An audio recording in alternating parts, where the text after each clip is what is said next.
Pernahkah kalian melihat gairah semacam ini di timnas Indonesia sebelumnya? Atau nama Indonesia dimention oleh komentator luar karena prestasi pemainnya? Ein indonesischer Nationalspieler.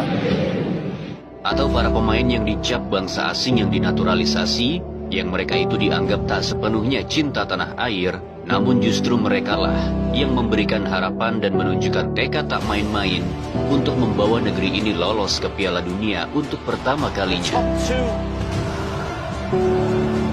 Kita tentu telah mendengar ada beberapa pihak yang begitu keras menyerang timnas Indonesia, terutama terhadap para pemain diaspora.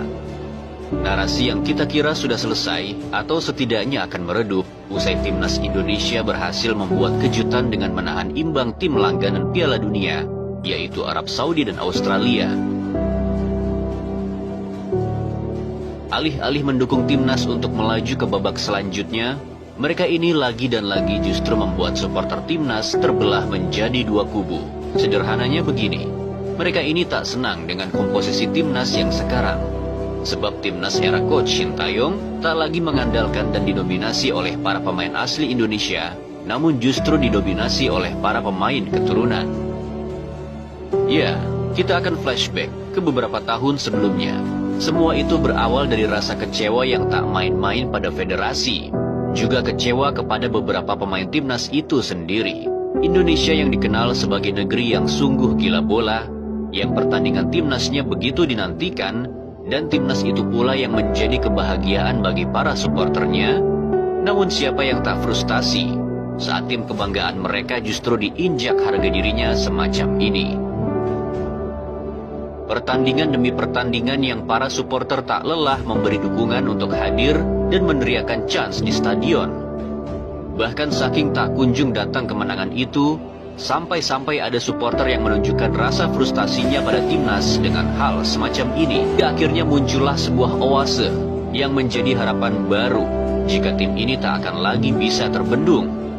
Ya, apalagi kalau bukan kejuaraan Piala AFF 2010.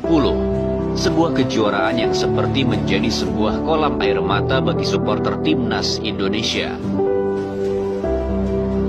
Bagaimana tidak dengan komposisi semacam itu, komposisi yang dijuluki Unstoppable Team. Timnas justru harus dipecundangi oleh timnas Malaysia di final. Tim yang di fase grup telah tim Garuda cukur habis dengan skor 5-1.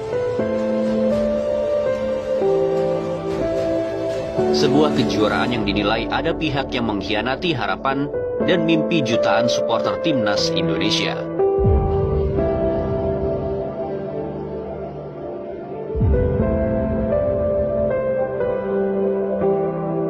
Apakah luka itu sudah sembuh? Tentu tidak. Kekecewaan demi kekecewaan terus berlanjut hingga menempatkan timnas Indonesia hampir menyentuh peringkat ke-200 ranking FIFA. Sebuah fase yang dijuluki masa terkelamnya sepak bola Indonesia. Maka disitulah para supporter sendiri yang mulai mencari tahu dan mencoba mengirimi pesan langsung kepada para pemain yang eligible untuk berseragam timnas Indonesia. Maka muncullah sebuah nama, seorang pemain yang sejak 2017 lalu sudah sangat antusias untuk membela tanah leluhur sang kakek yang berasal dari Surabaya. Dan dialah Sandy Walsh. Bagi supporter yang telah mengikuti dan mengawal proses naturalisasi Sandy Walsh, kemudian mendengar statement yang bilang para pemain diaspora ini tak sepenuhnya cinta pada Indonesia, tentulah hal itu hanya akan memancing emosi para supporter. Bagaimana tidak, Sandy Walsh sudah sangat lama menginginkan bermain untuk timnas. Bahkan sejak sepak bola Indonesia masih dalam era kegelapan. Seorang pemain yang bahkan dipinang langsung oleh timnas Irlandia Utara.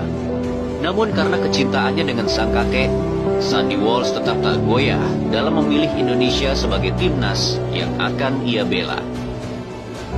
Kita tentu telah melihat bagaimana pemain ini begitu menghayati saat menyanyikan lagu Indonesia Raya. Jauh berbeda dengan pemain naturalisasi negara lain yang sama sekali tak hafal lagu kebangsaan dari negara yang mereka bela. Di dalam lapangan, Sandy juga menampilkan hal yang berbeda. Ia bersemangat dan ia juga bisa bermain keras. Lihat saja saat Sandy Walsh mengunggah foto memar di kakinya usai pulang dari membela timnas Indonesia. Kita tentu telah melihat kesedihan pemain ini saat tim lawan membobol gawang timnas, ataupun saat timnas harus gugur ketika berhadapan melawan Australia di Piala Asia. Ya, kalian boleh menganggap pemain ini bulenya Indonesia, ataupun pemain yang tak sepenuhnya cinta pada Indonesia. Tapi para supporter tahu mana pemain yang berjuang dengan sepenuh hati dan memberikan segalanya untuk timnas. Lihat saja saat pemain ini sudah jatuh bangun hingga terpincang-pincang, namun ia masih kekeh untuk melindungi sisi kanan pertahanan timnas Indonesia. Maka jangan heran saat Sandy ditarik keluar, begitu meriah teriakan dari para supporter di stadion kala itu.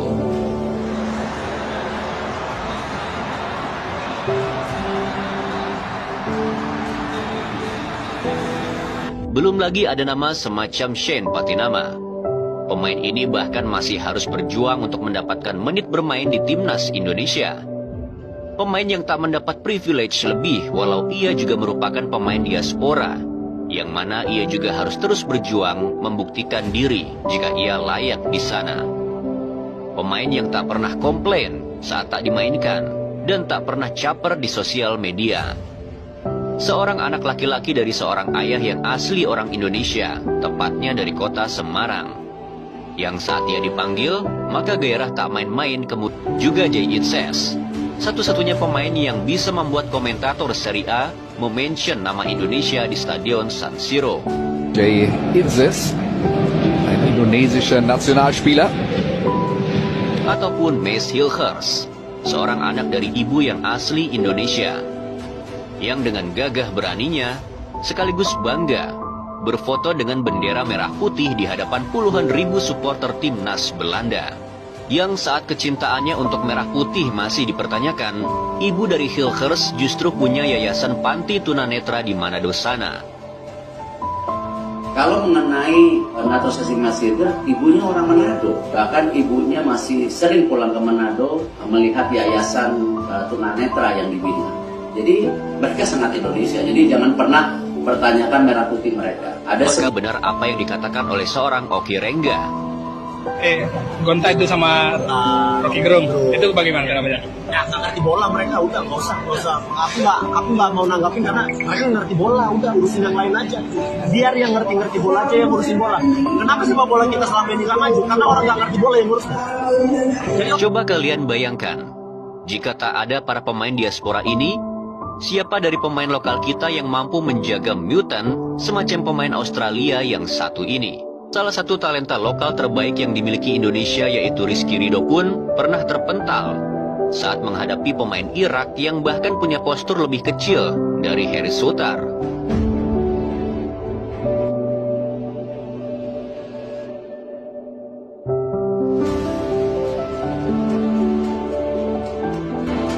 Kita mengerti saat kritik itu ditujukan untuk pemerintah tentang minimnya kontribusi pembinaan usia dini, tapi supporter bakalan marah saat kritikan itu justru menyerang para pemain diaspora. Apalagi menyebut kemajuan timnas yang sekarang adalah palsu. Maka disitulah letak kemarahan daripada supporter timnas Indonesia. Namun alih-alih setuju dengan ucapan dan narasi kemajuan palsu semacam itu, supporter timnas justru lebih senang saat harga diri mereka tak lagi diinjak-injak seperti dulu. Dan saat berjalan bersama pemain diaspora lah, timnas ini tak lagi dijadikan lelucon oleh tim-tim ASEAN. Entah berapa kali para pemain diaspora ini mengatakan stop membeda-bedakan. Karena mereka juga orang Indonesia yang pulang kembali untuk negeri orang tua atau kakek nenek mereka. Makin kesini memang makin banyak pihak yang bukan orang bola justru berkomentar makin jauh tentang sepak bola. Memang masih menjadi misteri kemana mereka ini saat timnas terpuruk, dan mengapa mereka tiba-tiba hadir dan bersuara saat timnas ini lagi jago-jagonya. Ya, sekali lagi, alih-alih menyamakan pemikiran kami dengan pemikiran kalian, kami lebih berharap di Piala Dunia 2026 nanti, kami tidak lagi mendukung Inggris, tak lagi mendukung Portugal, tak lagi mendukung Jerman, Brazil, ataupun Argentina, melainkan mendukung sebuah negeri gila bola bernama Indonesia.